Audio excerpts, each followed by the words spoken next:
तव कथामृतं तप्तजीवनं कविभिरीडितं कल्मषापहं श्रवणमङ्गलं श्रीमदाततं भुवि गुणन्ति ते भूरिदा जनाः। ओम श्री परमात्मने नमो नमः। ओम श्री जगन्मात्रे नमो नमः। ओम श्री ओंकाराय भगवते नमो नमः। પરમાત્માના લાડીલા સંત શ્રી કબીરજી અને એના પુત્ર શ્રી કમાલજી બંને સવારે ગંગા કિનારે ફરવા નીકળતા. એક સવારે બધે ફરવા નીકળ્યા છે, ત્યાં ઘંટીનો ઘર ઘર અવાજ સંભળાયો. અવાજ સાંભળી કબીરની આંખમાં આંસુ આવી ગયા. કમાલ પૂછે છે કે બાપુજી આપણી આંખમાં આંસુ કેમ?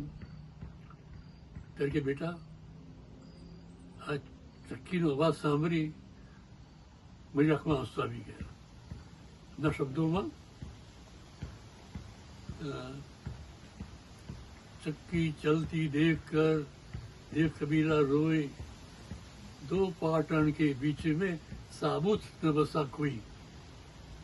કે આ ઘંટી બે પટની અંદર જે દાણા છે એ દાણા બધા ભસ્મીભૂત થઈ જાય છે, એનો આટો થઈ જાય છે. એ રીતે ભગવાનની આ કાળચક્રી છે, એ ચક્કી છે. એ ચક્કીમાં માનવો પ્રાણીઓ બધા વિષાદ કરે છે. મને આ માનવ સંહાર અને માનવની આ દશા જોઈ મને દુઃખ થાય છે. એમાં વાંચી ગયા. તો બાપુજી કમાલ કહે છે કે બાપુજી મારી પરિસ્થિતિ થશે, હું પણ આ કાળી ચક્કીમાં પીસાઈ જઈશ? ના બેટા, તું નહીં પીસાય. કારણ કે જો किरणे से जो लगे रहे बाल बांका न હોય. કા ચક્કીનો જે કીડો એના આપણી પાસે જે દાણા રહ્યા છે એ દાણા કે થાય છે કે નથી થતું. એ રીતે જે પરમાત્મા રૂપી કીડાને સાથે રાખ્યો છે, જે ભગવાન સાથે પ્રેમ કરે છે, જે ભગવાન સાથે એકતા રાખે છે, જેના જે ભગવાન મુખ્ય છે, તો એને આ કાળચક્ર કંઈ કરતું નથી. વાહ બાબુજી, વાહ, સરસ વાત કરી તમે. તો એ કાળચક્ર આપણને નડે ને આપણે શું કરવું જોઈએ? તો બેટા એના માટે શું કરવું પડે? આપણે કે આપણે તો સત્ય શું છે શોધવાનું. સત્ય પરમાત્મા છે. એ પરમાત્મા સાથે જેટલો પ્રેમ કરશો એટલો ઓછો. એમ પ્રેમ કરતા કરતા કરતા એવી પરિસ્થિતિ આવશે કે સાચું શું છે સત્ય સમજાશે. સત્ય સમજાય એટલે માનવું કે આપણો બેડો પાર. અને જેમ જેમ ભગવાન પ્રત્યે પ્રેમ વધતો જશે એમ એમ તમારું મન શુદ્ધ થશે. અને એ મન શુદ્ધ અને ચિત્ત શુદ્ધ થાય ત્યારે વિષ્ણુ ચિત્તમાં જ પરમાત્માના જ્યોતિ સ્વરૂપ દર્શન થાય છે. અને પછી જીવન મુક્તિનો આનંદ બને છે. જીવન આનંદમય બની જાય છે. પછી કોઈ ભય રહેતો નથી. હું મારી વાત કરું બેટા કે જબ મન નિર્મલ ભયો જૈસે ગંગા નીર, તબ હરી પીછે પીછે ફરે કહત કબીર કબીર.